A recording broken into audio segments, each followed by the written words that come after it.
नमस्कार दोस्तों, स्वागत है आपका हमारे सत्या सरस्वती चैनल में। आप सत्यवादी और दानवीर राजा हरिश्चंद्र की आज कहानी पढ़ेंगे। राजा हरिश्चंद्र प्राचीन भारतीय इतिहास और पौराणिक कथाओं में सत्य और धर्म के प्रतीक माने जाते हैं। वह सूर्यवंशी राजा थे जिनका नाम उनकी सत्यनिष्ठा और त्याग के लिए प्रसिद्ध है।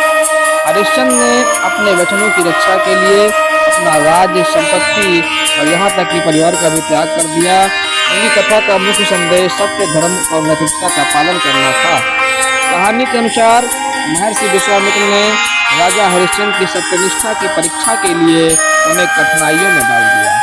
राजा ने सभी चुनौतियों का सामना किया और कभी भी सत्य का मार्ग नहीं छोड़ा। उन्होंने अपना राज्य दान कर दिया और खुद को एक सामान्य व्यक्ति के रूप में जीने के लिए मजबूर किया।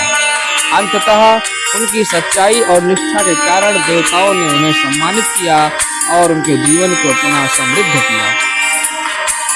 राजा हरिश्चंद्र की यह कथा वैदिक साहित्य और पुराणों में प्रमुख स्थान रखती है और यह बताती है कि सच्चाई की शक्ति अंत में विजय प्राप्त करती है।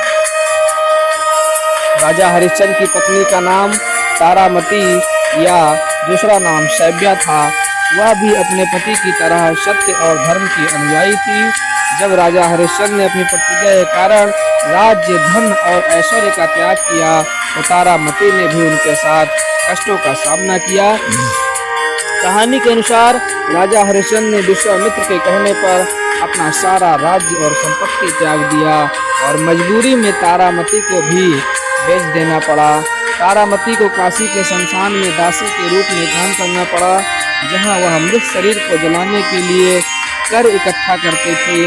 अपने बेटे रोहिताश्व की मृत्यु के समय में भी तारामती ने अपने बेटे का अंतिम संस्कार करने के लिए टैक्स को चुकाना पड़ा।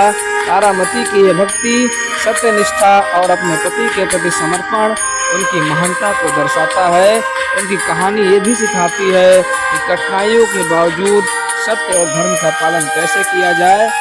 राजा हरिश्चंद्र और रानी तारामती का पुत्र का नाम रोहिताश्व था। रोहिताश्व भी अपने माता पिता की सेवा कर रहा था और एक दिन वो रोहिताश्व जंगल में गया और वहाँ एक सांप के काटने से उसकी मौत हो गई।